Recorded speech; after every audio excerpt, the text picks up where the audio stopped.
Kesi ya uhujumu uchumi inayomkabili msanii wa uigizaji Joyce Mbaga mwenye umri wa miaka 32 maarufu Nicole Berry na mwenzake Rehema Mahanyu mwenye umri wa miaka 31 inatajwa hii leo Jumatatu Machi 24 mwaka 2025 katika mahakama ya hakimu mkazi Kifukoni inayoketi Kinondoni. Kwa mara ya kwanza washtakiwa hao walifikishwa mahakamani hapo Machi 10 mwaka 2025 na kusomewa kesi ya uhujumu uchumi ya mashtaka matatu likiwemo la kuongoza genge la uhalifu.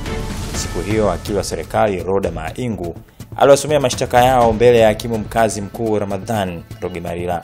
Katika mashtaka yao washtakiwa hao wadaiwa kutenda makosa hayo kati ya Julai 2024 na Machi mwaka 2025 ndani ya mkoa wa Dar es Salaam.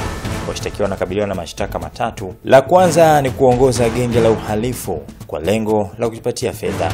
Wadaiwa kutenda kosa hilo kwa lengo la kujipatia fedha kwa kupokea amana au miamala kutoka kwa jamii bila kupata leseni kutoka Benki Kuu ya Tanzania BOT.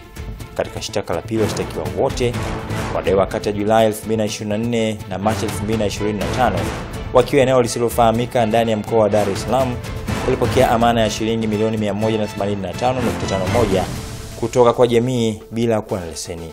Shtaka la tatu linadaiwa kuendesha mfumo wa malipo bila kuwa na leseni ya malipo inayotolewa na BOT. Hata hivyo washtakiwa hao wapo nje kwa dhamana baada ya kukamilisha masharti ya dhamana. Miongoni mwa masharti hayo ni kuwasilisha mahakamani fedha taslimu au hati ya mali isiyohamishika yenye thamani sawa na nusu ya kiasi cha fedha wanazodaiwa kukusanya kutoka kwa umma. Hakimu Rogemarila amefafanua kuwa nusu ya fedha hiyo shilingi milioni 92.75 na hivyo kila mmoja wao atatakiwa kuwasilisha mahakamani hapo fedha taslimu au hati ya mali isiyohamishika ya thamani ya shilingi milioni 46.37. Pia hakimu Rogemarila amewataka washtakiwa hao kuwa na wadhamini kila mmoja wenye barua za utambulisho kutoka serikali za mitaa, na kama ni mwajiriwa awasilishe barua ya ofisi yake.